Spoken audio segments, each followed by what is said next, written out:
আসসালামু আলাইকুম, কেমন আছো তোমরা সবাই? এসি এর পক্ষ থেকে তোমাদের সকলকে জানাচ্ছি আন্তরিক শুভেচ্ছা ও অভিনন্দন। আজকে আমরা কথা বলবো পরিচ্ছেদ নাম্বার ৩৯ নিয়ে, বাগর্থ। এই পরিচ্ছেদটি খুবই সহজ, কিন্তু শিক্ষার্থীরা মনে রাখতে পারে না, কারণ এখানে কিছু ব্যতিক্রমধর্মী বিষয় নিয়ে কথা বলেছে। এবং এই পরিচ্ছেদটা খুবই গুরুত্বপূর্ণ পরিচ্ছেদ, প্রায় সকল বোর্ডে প্রায় এমসিকিউ চলে আসে। তাই খুব মনোযোগ দিয়ে আজকের এই ভিডিওটি দেখতে থাকো, কোনো সমস্যা হবে না। প্রথমে আমরা কথা বলবো শব্দের, এগুলো তোমরা একটু রিডিং পড়ে নিও, আমি একটু সামারি করে যাচ্ছি। তোমরা আমার কথাগুলো শোনো, তাহলে তোমার এই পরিচ্ছেদটা মুখস্থ হয়ে যাবে ইনশাল্লাহ। বাগর্থ শব্দের যে অর্থ আছে সেটাই এখানে প্রকাশ পায়। শব্দ বা শব্দের গুচ্ছের অর্থকেই বলা হয় বাগর্থ। বাগর্থ মূলত দুই প্রকার। বাগর্থ মানে কি সেটা আগে একটু বোঝো। বাগর্থ মানে শব্দের দুইটি অর্থ।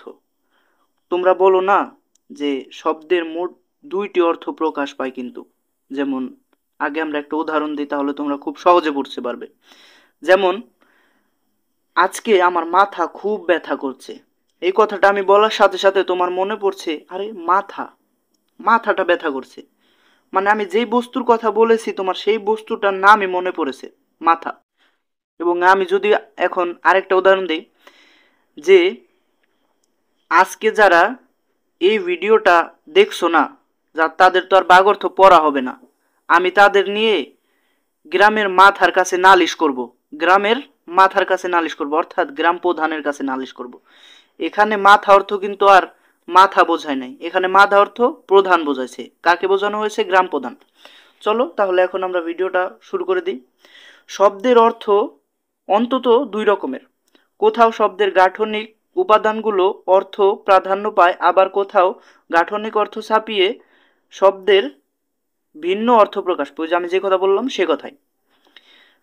এই দুই ধরনের অর্থের নাম বাচ্য অর্থ ও লক্ষ্য অর্থ। বাচ্য অর্থ একটি শব্দ শোনার সঙ্গে সঙ্গে আমাদের মনে যেটা ভেসে ওঠে, যেমন গ্রামের, যেমন আমি যদি বলি আমার মাথা খুব ব্যথা করছে, কোনটা ভেসে উঠলো? মাথায় ভেসে উঠেছে।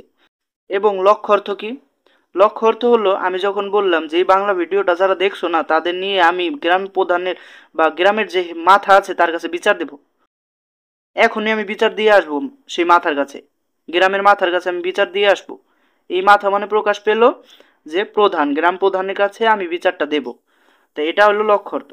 এখন আসো যেটা আমাদের পরীক্ষায় আসে, এই অর্থের প্রসার। অর্থের প্রসার বলতে একটি শব্দ পূর্বে যে অর্থ প্রকাশ করত তার থেকে আরো বেশি অর্থ প্রকাশ করে, যেমন অঞ্চল। আরেকটা কথা বলে রাখি, তোমাদের বইতে যে উদাহরণ আছে আমি প্রত্যেকটা ভিডিওতে এই কথা বলি, বইয়ের উদাহরণের বাইরে আর কোনো উদাহরণ আসবে না। তো বইয়ের উদাহরণগুলাই পড়বা। কেউ যদি বলে বাড়তি উদাহরণ পড়তে, তাকে তোমরা কিছু বলবা না, শুধু বইয়ের উদাহরণগুলাই পড়বা। অঞ্চল, অঞ্চল অর্থ আগে পার বোঝাইতো, শাড়ির পার। শাড়ির যে তোমরা শাড়ি দেখছো না, শাড়ির সেই পার বোঝাইতো আগে অঞ্চল, কিন্তু এখন অঞ্চল অর্থ বিশাল একটা এলাকা বোঝায়। তাহলে চলো আরেকটা উদাহরণ দেখি। এই যে বর্ষ, বর্ষ অর্থ পূর্বতে, পূর্বকালে বর্ষ অর্থ বোঝাইতো বর্ষাকাল। প্রসারিত অর্থ বছর, এখন বর্ষ অর্থ বছর বোঝায়, বর্ষ পঞ্জিকা আছে।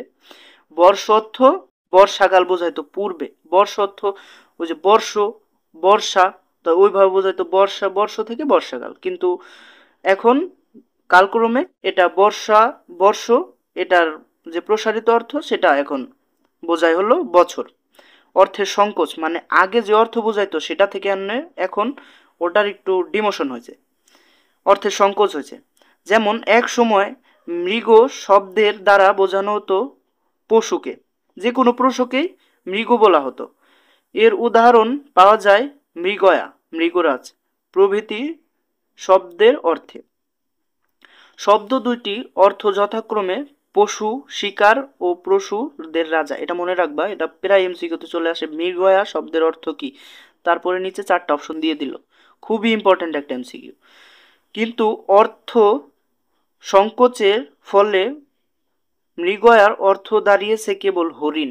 এখন মৃগ অর্থ সবাই হরিণই বোঝে, তা আগে কি বোঝাচ্ছে? সকল পশু, সকল পশুদের রাজা। কিন্তু এখন কি ডিমোশন হয়েছে না, সেটার অবনতি হয়েছে। এখন কি বোঝায়? শুধু অর্থের সংকোচ হওয়ার ফলে এখন শুধু হরিণই বোঝায়। আর দু একটা উদাহরণ আছে, দেখে নেবে। এখন আমরা দেখব অর্থের উন্নতি। অর্থের উন্নতি বলতে এমন কিছু শব্দ যা পূর্বে খারাপ কিছু নির্দেশ করত, খারাপ কিছু বোঝাতো, কিন্তু এখন সেটা অর্থের উন্নতি হয়েছে, অর্থাৎ এখন সেটা ভালো কিছু বোঝায়। এর নামই অর্থের উন্নতি। যেমন অপরূপ শব্দটি পূর্বে নির্দেশ করত শ্রীহীনতাকে, এখন এটি অনিবর্জনীয় সৌন্দর্যকে নির্দেশ করে। অপরূপ মানে খুব সুন্দর আমরা জানি, কিন্তু আগে এটাকে শ্রীহীনতাকে নির্দেশ করত। আবার সাহস শব্দ চুরি, ডাকাতি ইত্যাদি অর্থে ব্যবহার করা হতো, আর এখন আমরা সাহস শব্দের অর্থ বুঝি যে কিছু দেখে ডরায় না, যে নির্ভীকতা বোঝায় এবং ঝুঁকিপূর্ণ কাজ খুব মনোবলের সাথে করে তাকে বোঝায়। এটা হলো অর্থের উন্নতি। এবং অর্থের অবনতি হলো আগে যে শব্দ দিয়ে অনেক বড় কিছু নির্দেশ করা হতো বা অনেক ভালো কিছু নির্দেশ করা হতো, কিন্তু এখন সেটা দিয়ে খুব খারাপ কিছু নির্দেশ করা হয়। যেমন দ্বন্দ্ব। দ্বন্দ্ব শব্দের অর্থ মিলন, দ্বন্দ্ব সমাস। এখন এর অর্থ বিরোধ।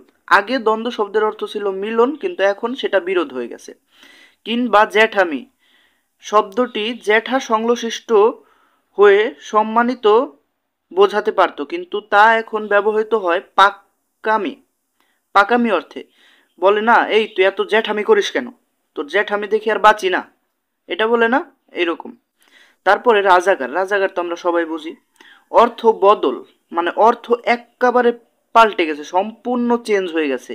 আমরা এগুলো দেখছি, হয়তো বা আগে উন্নতি ছিল এখন অবনতি হয়েছে, আগে অবনতি ছিল এখন উন্নতি হয়েছে। তারপরে আগে অর্থ ছোট ছিল, এখন সেটা অর্থের প্রসার ঘটছে, অর্থের সংকোচ ঘটছে, কিন্তু এটা সম্পূর্ণ অর্থ পাল্টায় ফেলে। যেমন কি পাষণ্ড। পাষণ্ড শব্দের অর্থ ছিল ধর্মপ্রচার। তোমরা এই লাইনটা খুব সুন্দরভাবে মনে রাখার চেষ্টা করবে, এটা খুবই ইম্পর্টেন্ট, এমসিকিউর জন্য খুবই ইম্পর্টেন্ট। পাষণ্ড শব্দের অর্থ ছিল ধর্ম সম্প্রচার, কিন্তু এখন সেটা তবে পরিবর্তিত হয়ে এর অর্থ দাঁড়িয়েছে ধর্ম বিরোধী, মানে যে ধর্মের বিরুদ্ধে কাজ করে। আবার গবাক্ষ শব্দটি ব্যুৎপত্তিগত অর্থ গরুর চোখ, গবাক্ষ অর্থ গরুর চোখ, এখন গবাক্ষ শব্দের অর্থ হয়েছে জানালা। পূর্বে যেটা গরুর চোখ ছিল এখন সেটা জানালা, পুরো পাল্টে গেছে না, এর নামই অর্থের বদল। এবং বাকিগুলো যা আছে তোমরা একবার দেখে নেবে, তাই হয়ে যাবে। আশা করি তোমরা এই পরিচ্ছেদটা খুবই সুন্দরভাবে বুঝতে পেরেছো। পরবর্তী পরিচ্ছেদগুলো এইভাবেই তোমাদের বোঝানো হয়েছে। অবশ্যই আমাদের সাথেই থাকবে। আসসালামু আলাইকুম।